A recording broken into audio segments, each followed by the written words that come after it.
যে টাকা জমায় এবং বারবার গণনা করে, তার জন্য কিন্তু দুর্ভোগ। বুঝতে পারছেন? তো এখন আমি টাকা গুনতেও ভয় পাই, বুঝছেন? আমি টাকা গুনিও না সেজন্য বেশিরভাগ ক্ষেত্রে। হ্যাঁ, কাউকে দিতে হবে, গুনে দিতে হবে, সেই ক্ষেত্রে যেটুকু আছে। দ্বিতীয় আরেকটা বলি, অনেক জায়গায় কিন্তু কোরআনের আয়াত আছে যে দুনিয়ার সমস্ত জিনিস আল্লাহ পাকের। আমি যদি সেইভাবে চিন্তা করি যে আমার যে টাকা পয়সা আমার মনে করছি, এটা যদি চিন্তা করি, এটা তো আল্লাহ পাকের পয়সা, আমার পয়সা নয়। এখান থেকে আমি এইটুকু খরচ করতে হবে যেটুকু আমার দরকার। আমার ক্ষুধা লাগছে, ক্ষুধার জন্য এইটুকু দরকার, আমি এইটুকু খরচ। আমার পোশাক দরকার, এইটুকু দরকার। আমার চলার জন্য এটা দরকার, এটা এটা করছি। বাকিটুকু কিন্তু আল্লাহ পাকের, এটা আমার টাকা নয়। যদি আমি এইভাবে চিন্তা করি, তাহলে আপনার অতিরিক্ত আর্ন করতে হবে। অতিরিক্ত আর্ন করে লাভ কি? কারণ this is not your. Suppose একটা এক্সাম্পল বলি, একটা হসপিটালের একজন ক্যাশিয়ার, সে টাকা নিচ্ছে রিসিপ্ট দিয়ে দিয়ে। সে কি মনে করে এই টাকা আমার? সে তো মনে করে যে টাকা তো হসপিটালে, সে 2 টাকা বেশি আসলেও হসপিটালে কিছু আসে যায় না, কম আসলে কিছু আসে যায় না। ইন দিস ওয়ে যদি আমি চিন্তা করি, আমার যত ইনকামই হোক, এগুলো সবই আল্লাহ পাকের। আমি এখান থেকে আমার যেটুকু দরকার সেটুকু অ্যালাউ করছে। আল্লাহ পাক বলছেন, খাও, পান করো, অপচয় করো না। তো অপচয় করতে নিষেধ করছে। দেখেন, যদি আমি এই মেন্টালিটি থাকি, একটা কল থেকে পানি পড়ে যাচ্ছে, আল্লাহ পাকের জিনিসটা নষ্ট হচ্ছে, এটা বন্ধ করে দেবো। তো এই ধরনের জিনিসগুলি যদি আমি মানে মাইন্ডটাকে সেট আপ করি, তাহলে আপনার অর্থের প্রতি অত আকর্ষণ থাকবে না। অনেক জিনিসকে সেভ করারও চিন্তা করবেন। সাপোজ আপনি একটা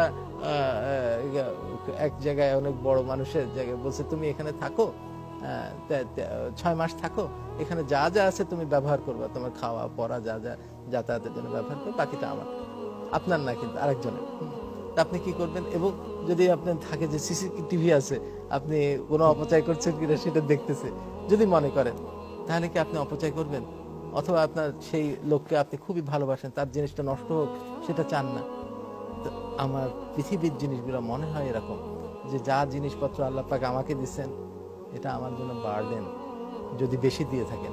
কারণ হলো, এটাকে সঠিকভাবে খরচ করার দায়িত্ব দিয়ে দিচ্ছেন আপনাকে। বরং কম থাকলে আপনার হিসাব দিতে হবে না, বলছে না আল্লাহ পাক হিসাব নেবে, হ্যাঁ, প্রত্যেকটা হিসাব নেবে। তা আমি এই যে বিলাসিতার, আমার ভালোও লাগে না বিলাসিতা। বিলাসিতা থেকে অ্যাভয়েড করতে হবে। যে টাকাটুকু দিছে, যে টাকাটুকু আসছে, মানুষ মনে করে এটা আমাকে আল্লাহ পাক দিছে, এটা আমাকে খরচ করে দিছে, আমার কিন্তু মনে হয় না। অনেকে কিন্তু বলে না, অনেকে নামাজি, আমার এক বন্ধু একদিন বলছে, এই টাকাগুলি তো আসলো, এখন কি করবো, এটা দেখি এবার একটু ইউরোপ আমেরিকা ঘুরে আসি, হতে পারে আমার হয়তো ফ্ল্যাটটা এটা ভালো লাগতেছে না, একটা চেঞ্জ করি। তো এরকম আমার মনে হয় না টাকাটা এই জন্য দিছে। আল্লাহ পাক দিছে এই জন্য, দেখতে চাচ্ছে how I am using this মানি, আমি এই টাকাটা কিভাবে খরচ করি, সেটাই আমার পরীক্ষা চলছে। আমি মনে করি যে এই কারণে দিয়েছেন। তো এইভাবে যদি চিন্তা করা যায়, তাহলে কিন্তু আপনার লাইফ একটা দিক নির্দেশনা পেয়ে যাবেন যে আমাকে এটা করতে বলা হয়েছে। এটা যদি এক্সেস টাকা আসে, আমি যখন আমার এখনকার লাইফে ভালো কাজের ডেফিনেশনটা কি, দেখেন কোরআন শরীফে কিন্তু খুব ডাইভার্স, কথাগুলি ডাইভার্স, যে ভালো কাজ করে। ওখানে কিন্তু বলা নাই যে মসজিদ মাদ্রাসা করে।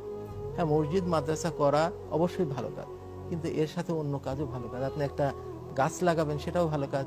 একটা রাস্তা বানাবেন, সেটাও ভালো কাজ। একটা পুকুর দিয়ে দিচ্ছেন, সেখানে জনগণ অনেক উপকৃত হবে, সেটাও ভালো কাজ। এখন আমার জন্য কোনটা ভালো কাজ? আমি একজন ডাক্তার, আমার জন্য ভালো কাজ আমার চিকিৎসাটা যাতে সবচেয়ে বেশি মানসম্পন্ন হয়।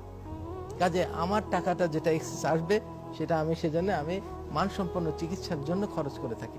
আমার হাসপাতাল যদিও অত দেখতে সুন্দর নয়, কিন্তু আমার ওখানে ইনস্ট্রুমেন্ট যেগুলি ব্যবহার করি, অনেক আপার ক্লাস ইনস্ট্রুমেন্ট ব্যবহার করা হয়। আমার ওখানে যে ডায়ালাইসিস করা হয়, ডায়ালাইসিস নর্মাল মেশিন তো আছেই 3-4 ব্র্যান্ডের।